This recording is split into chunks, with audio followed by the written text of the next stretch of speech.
The crime city news बातमी अशी चर्चा तर होणारच। भाऊ काय सांगाल, आज निदर्शन आंदोलन करत आरक्षण उपवर्गीकरणासाठी काय भूमिका आहे आज? रिपब्लिकन पार्टी ऑफ इंडियाचे राष्ट्रीय अध्यक्ष तथा देशाचे केंद्रीय सामाजिक न्याय राज्यमंत्री आदरणीय नामदार रामदासजी आठवले यांच्या आदेशानुसार रिपब्लिकन पार्टी ऑफ इंडियाच्या राज्य कमिटीची आणि राज्यातील सर्व जिल्हा प्रमुखाची संयुक्त बैठक 3 जुलै रोजी कोल्हापूर येथील शाहू स्मारक सभागृहामध्ये मोठ्या प्रमाणात भरली आणि या बैठकीमध्ये महाराष्ट्र शासनाने उपवर्गीकरण अबकड लागू करण्यासाठी जो निर्णय घेतला त्याला विरोध दर्शवण्यासाठी संपूर्ण महाराष्ट्रामध्ये रिपब्लिकन पक्षाच्या वतीने 27 जुलै 2026 रोजी मोठ्या प्रमाणे जिल्हाधिकारी कार्यालयावर धरणे, निदर्शने आणि मोर्चाचं आयोजन करण्यात आलेलं आहे।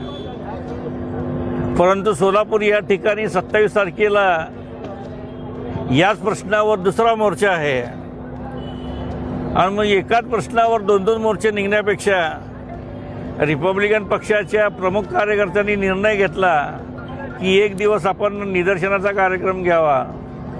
त्या अनुषंगाने रिपब्लिकन पार्टी ऑफ इंडियाच्या वतीने फक्त सोलापूर शहरामध्ये जिल्ह्याच्या वतीने सोलापूर शहर जिल्ह्याच्या वतीने रिपब्लिकन पक्षाच्या आठवले गटाच्या वतीनं महाराष्ट्र सरकारने जाहीर केलेल्या उपवर्गीकरण अबकटाच्या विरोधात हे निदर्शनाचा कार्यक्रम डॉक्टर बाबासाहेब आंबेडकर पुतळा आंबेडकर चौक या ठिकाणी आयोजित करण्यात आलेला आहे। वास्तविक पाहता 1 ऑगस्ट 2024 रोजी भारताच्या सर्वोच्च न्यायालयाच्या 7 खंडपीठाच्या 7-6 विरुद्ध 1 असा जो निर्णय घेण्यात आला की राज्यातील ज्या अनुसूचित जाती 59 जाती आहेत त्या 59 जातीमध्ये उपवर्गीकरण करण्याचा निर्णय त्या राज्यांनी घ्यावा। सर्वोच्च न्यायालयाने अशा पद्धतीचा आदेश दिला, परंतु महाराष्ट्र सरकार सांगते की आम्हाला सर्वोच्च न्यायालयाच्या आदेशानुसार आम्ही करणारच। भारतरत्न डॉक्टर बाबासाहेब आंबेडकर यांनी भारतीय संविधान लिहित असताना अनुसूचित जातीच्या 59 जातींना 13% आरक्षण देण्याची भूमिका घेतली आणि या 59 जातींना एकत्र ठेवण्याची भूमिका भारतीय संविधानाने घेतलेली आहे।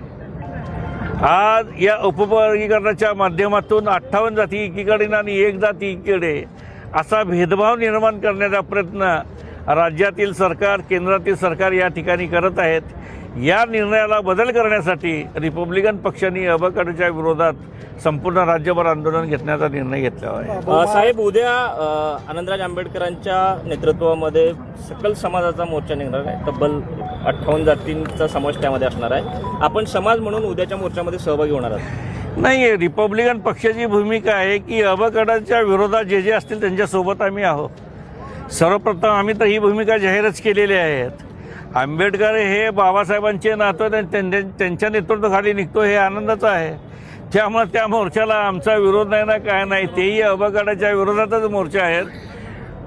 अनुसूचित जातीच्या सर्व जात बांधवांनी आज ज्या पद्धतीनं रिपब्लिकन पक्षाच्या आठवले गटाचा हा कार्यक्रम आहे आणि उद्याचा कार्यक्रम हा सर्वपक्षीय म्हणतात, परंतु माझ्या माहितीप्रमाणे त्याच्यामध्ये प्रत्येक जातीला बोलवण्याचा त्यांनी प्रयत्न केला, तो निश्चितच कौतुकास्पद आहेत। आता उद्याच्या मोर्चाला जे येतील त्यांचं स्वागत। भाऊ, राज्यामध्ये देवेंद्र फडणवीस अबकडचा निर्णय घेण्यासाठी अनुकूल असल्याचं चित्र दिसते। आपण महायुतीचे घटक पक्ष आहात, वरिष्ठांना सांगून हा प्रश्न जो आहे तो इथं म्हणजे उपवर्गीकरण थांबवण्यासाठी आपण आठवले साहेबांशी काय? नाही, कसं आहे, शेवटी आज महाराष्ट्राचे मुख्यमंत्री देवेंद्र फडणवीस म्हणतात की अबकड मी राबवणारच, परंतु ज्या अबकडमध्ये 59 जाती आहेत त्यापैकी 59 जातीपैकी 58 जातीचं मत एकीकडे आहे। मग आता उपवर्गीकरण अबकड कसं राबवणार? लोकसंख्येच्या आधारावर राबवणार का जनगणना 2011ची झालेली आहे, त्याच्यानंतर 2027ची आहे? मग 11च्या जनगणनेच्या लोकसंख्येनुसार तुम्ही राबवणार का 1900 म्हणजे 2027च्या जनगणनेनुसार राबवणार? हे जर पहिलं क्लिअरिफिकेशन होणं अत्यंत गरजेचं आहे। अनंत ब्रदर नावाच्या न्यायाधीशाचा अध्यक्षाखाली एक समिती नेमली, त्या समितीचा अजून रिपोर्ट नाही आणि या समितीला राज्यातील 59 जातीपैकी जवळजवळ 58 जातींनी विरोध केला. तो विरोध 85% आसपास आहे. त्यामुळं हा निर्णय रद्द होण्याची शक्यता आहे. हे रद्द करण्यासाठी रिपब्लिकन पक्ष ताकदीने यासाठी संपूर्ण राज्यामध्ये मोठ्या प्रमाणात आंदोलन करेल. थँक्यू.